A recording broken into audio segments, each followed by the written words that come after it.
We are rounding out our last two videos here. We are on question 12. We're going to do 12 and 13. This is the arithmetic reasoning portion of the Asvab practice test. This is the test number 2 in the Kaplan book. So I am doing all these questions, explaining on how to do all of them so that you can get them right on the Asvab.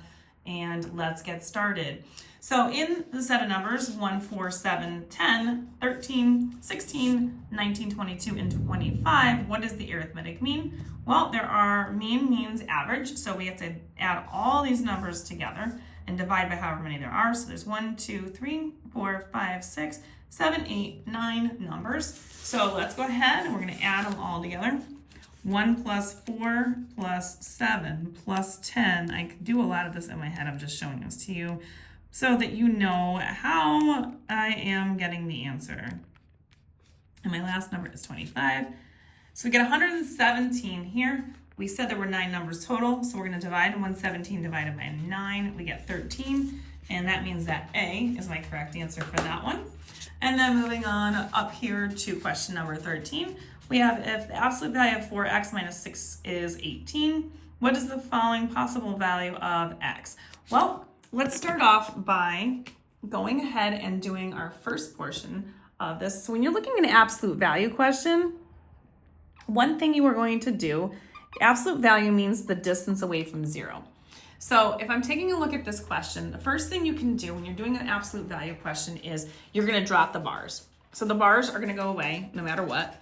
And so you're going to start off with the positive value of 18, and that is going to give you one possibility. So you're just basically, for this first one, you're removing the bars and you just solve for 18. The other possibility that you can do is just take the opposite of 18, which would be negative 18, and you're going to solve it for that. So you can also rewrite this as 4x minus 6 equals negative 18, and then solve it that way. So we're going to take a look and see what happens when I do this one first, and just because there's less negativity in here. So we're going to add the 6 to both numbers. That's going to cancel. We're going to be left with 4x. Adding these two together, you get 24. And then this is 4 times something, so opposite operation is to divide both sides by 4. You get x is equal to 6. Let's see if 6 is on there. Guess what? Unfortunately, it is not. So we're going to move on to this one and see if this one will work. We're going to add 6 to both sides again. The only problem here, you got to be careful. This stays the way that it was the last step. But here, you just got to make sure that you add correctly. Negative 18 plus 6 is a negative 12. Divide both sides by the 4, just like you did in the other problem.